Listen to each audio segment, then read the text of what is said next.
After making my first video, I received many requests to make another one where I talk about how and why I left Islam. And this is what I will attempt to do in this video. Leaving Islam was a complex and gradual process.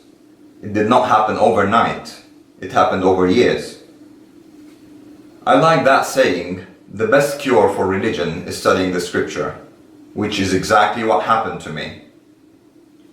I was born into a conservative Sunni family in Egypt, brought up to be a devout Muslim, but ironically, I think it was my father who inadvertently made me an atheist. Since an early age, he encouraged me to read, and I developed an independent and critical mind. And it was only a matter of time before I got curious about what Islam really is, seeing that it has such a great influence on society and consequently my life. So I started studying the Quran and the Hadith, which is the supposed sayings of Muhammad.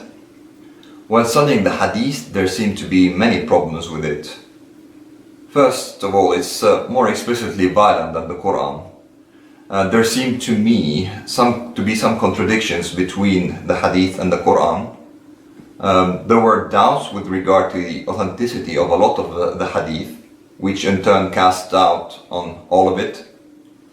There are several verses in the Quran that allude to it being the only scripture, or sufficient as the only scripture.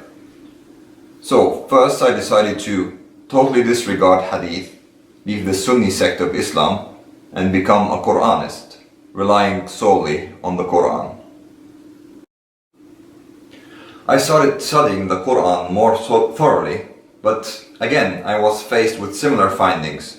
There were contradictions between some of the verses of the Quran, but later on I discovered the political reasons behind that. There is a lot of Orwellian doublethink, love and hate the same people, wage war and make peace simultaneously, and other things of the like.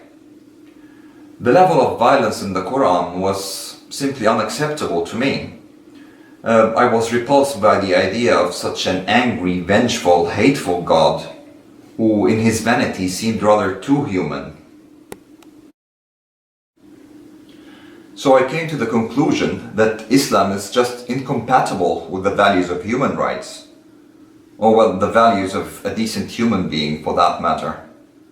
The scripture contains a lot of misogyny, sexism, homophobia, anti-Jewish sentiment, or well, anti-non-Muslim sentiment in general.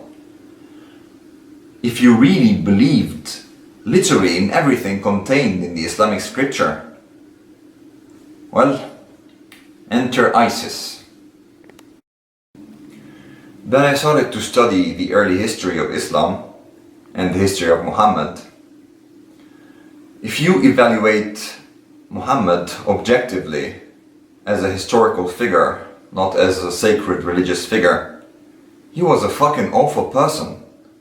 He was a megalomaniac, a warlord, a thug, committed genocide. He engaged in pedophilia and sexual slavery. This character is no more worthy of reverence than Hitler is. If, for example, 1400 years from now, 1/4 of Earth's population started to worship Hitler, would we have to respect Hitler as well? No, fuck that. Fuck Hitler and fuck Muhammad. It's also not just Muhammad. Many of those so-called holy prophets of the Abrahamic religions were nut jobs and despicable people. Like, for example, Abraham attempting to murder his son because of a dream, Lot offering his daughters for rape, Moses killing the Egyptian. What sort of person would I be if I believed those were the messengers of God? Or if they were, what kind of monstrous God is that? And there are of course the absurdities of the so-called miracles, like Muhammad flying to the heavens on a winged donkey, Noah and his ark, Moses splitting the Red Sea. I mean, what kind of nonsense is that?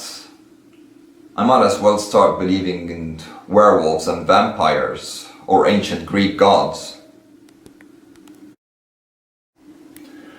And then there's the logical fallacy of God, although omnipotent and could have created human beings in any form, he creates them weak in order to sin. And then, although he's omniscient and he knew that this will happen, still gets angry because of those sins that happened because of the way he created them. And although omnibenevolent, he resurrects them to burn in hell for eternity. I mean, this only makes sense if God either is psychotic or just doesn't exist. And I choose to believe in the latter, and because there is absolutely no evidence for the existence of such deity, psychotic or otherwise. Although I come from the largest Muslim majority country in the Arab world, in my experience most Muslims have not really studied the Quran and the Hadith. Most have read most or all of the Quran, but have not really subjected it to any critical thinking. They more recite it just like a mantra, really. Some others are in denial. They refuse to see or admit that the God and the Prophet, which they have been brought up to revere and romanticize, are in fact horrible. But there is hope. More and more Muslims are sobering up to the reality of this hateful ideology and are rejecting it. And we shall keep sending this message in order to produce more apostates.